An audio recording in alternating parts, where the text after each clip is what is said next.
We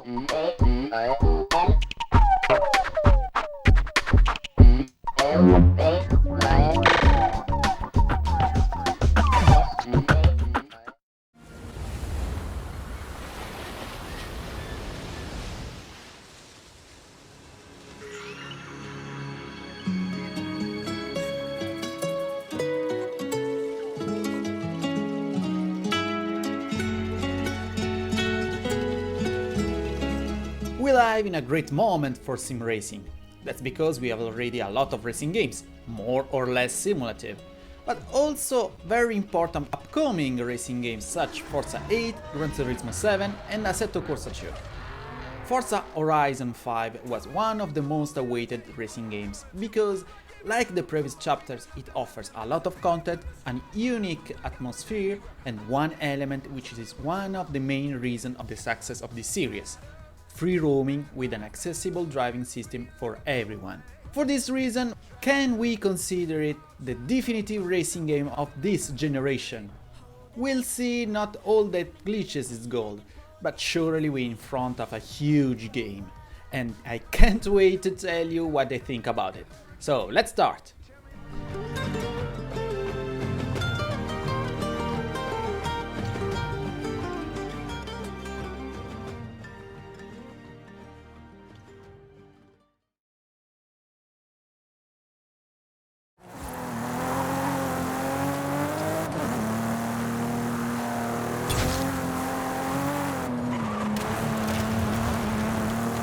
As you know, the main element which defines if a racing game is a full arcade, sim arcade or full simulation is the tires model.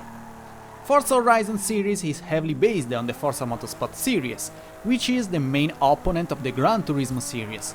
So, according to that, we could think this chapter is a sim arcade, but why? The tires model is well differentiated, but most of times, most of cars tend to slide too much to spectacularize drifts. And here we see the arcadish part of the tires model. Be careful, when I say slide, I don't mean the car only drifts, because you can experience understeer as well.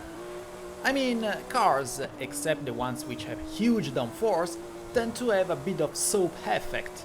Nothing too serious, but if you played already iRacing, Automobilista 2 or Assetto Corsa, you'd see what I'm talking about.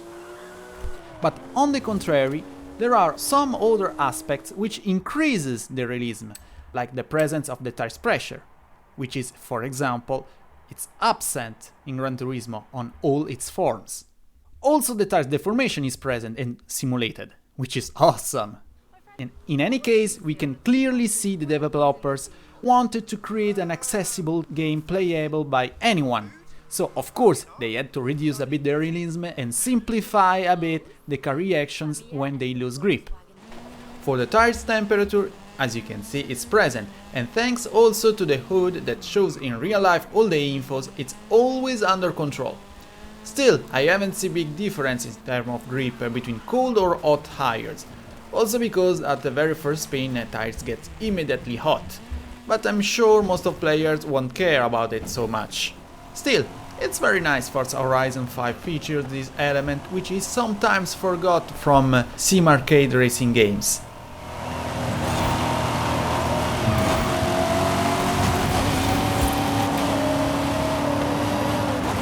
A very good point is the tires compound, which, yes, it offers a great choice between the discipline, the car's class and the surface you want to race on, but also it offers the possibility to change the width to increase the grip. A very useful feature, which isn't only for the car aesthetics, but it's actually useful for the drive. I'm impressed by Turn 10, really good job!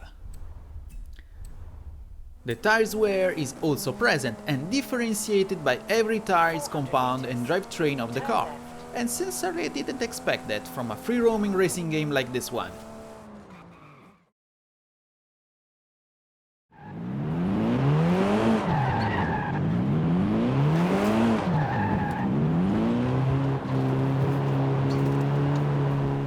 Here I want to be critical with the developers. The system is very well made, as you can see my car starts pitching when you brake and when you accelerate. Also, suspensions and dampers absorb very well the bumps and imperfection of the track.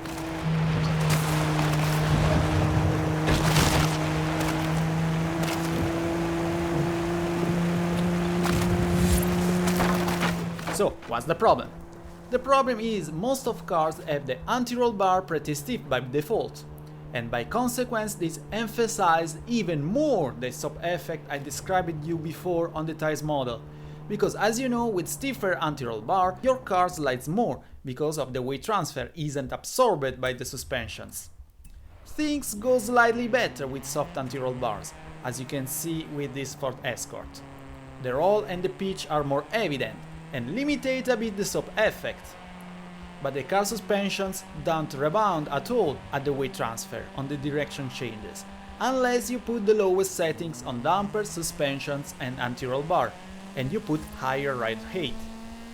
To make it simple, in my opinion the default suspension system of Forza Horizon 5 is too stiff. If you want to have a more realistic driving experience, you have to put soft suspensions damper. In that way the stop effect of the tires is limited as well.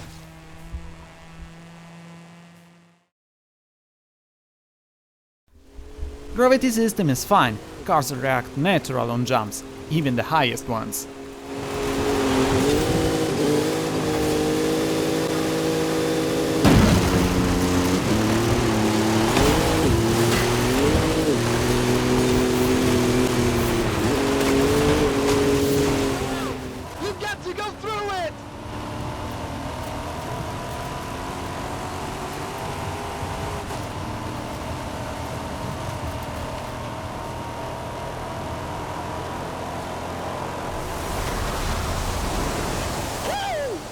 The weather system is dynamic, a strong point for this game, and the roads get slippery in wet conditions.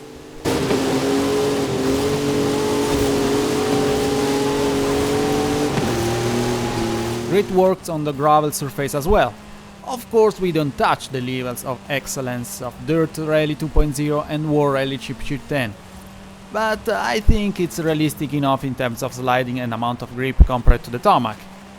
Of course, forget the track temperature, the air temperature and wind, but I guess they are out of context in a sim arcade like this one. I don't want to evaluate the force feedback because I'll be honest with you. I'm angry because I spent almost 2 hours figuring out to make my T500, my T248 and my TGT2 work. Thanks to this guy I managed to make it work, but at big cost. The force feedback is basic. I can't feel vibration or info about the amount of grip between my hands. And the steering wheel rotation is blocked to 180 degrees, which is awful.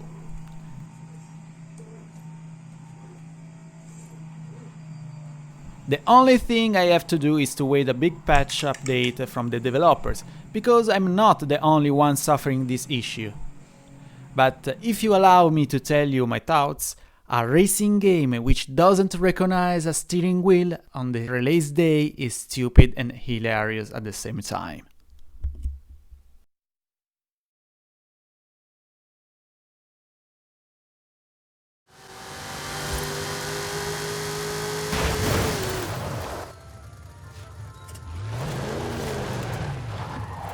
Big jumps? No problem.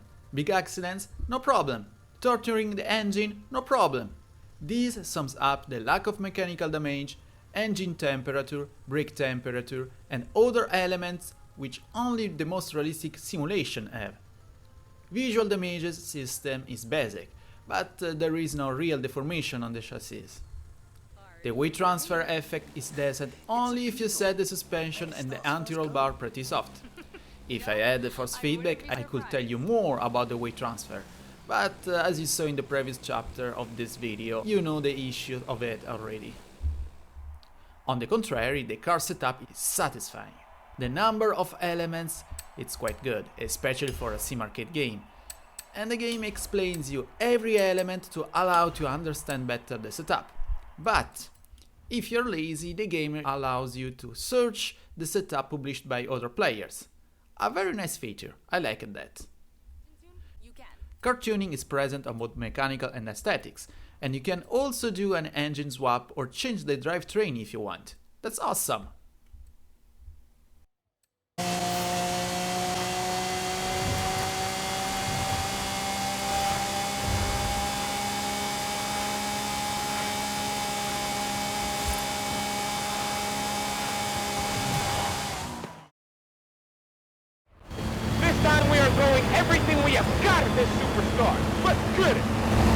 Usually I don't evaluate the content of my video reviews, because I'm more focused on the technical parts of racing games.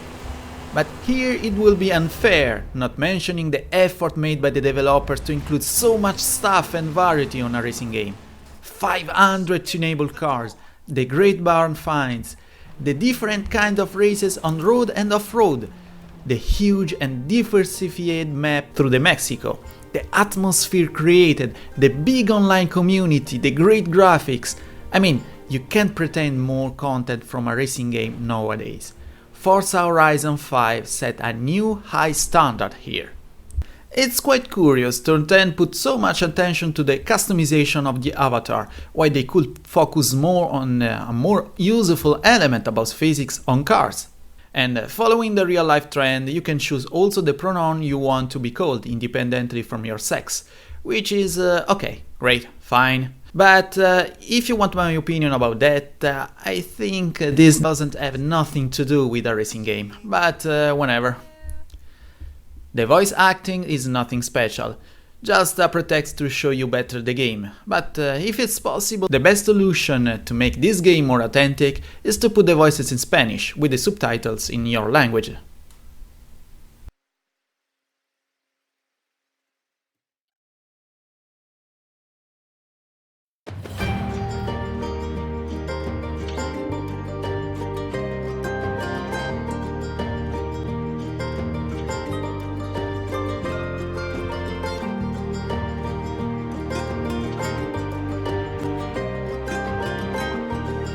So, after all this review, can we say Forza Horizon 5 is the definitive racing game of this generation of video games? My answer is yes. But I think this game should focus a bit more on the realism, because as we saw with other racing games, putting too much arcadish elements to make it more easier and more accessible, immediate for everyone could ruin it. If someone doesn't know how to drive, just give him driving assist, but let's not make the game more arcadish for him. Come on. So, does it worth the money? Yes, without doubts. Gotta wait some game update to fix the steering wheel issues and the game crash, but aside from that, the perceived quality is very high. And if you missed the track-focused racing, well, let's wait for Forza Motorsport 8. I hope you liked this review. Thanks for watching and see you in my next video!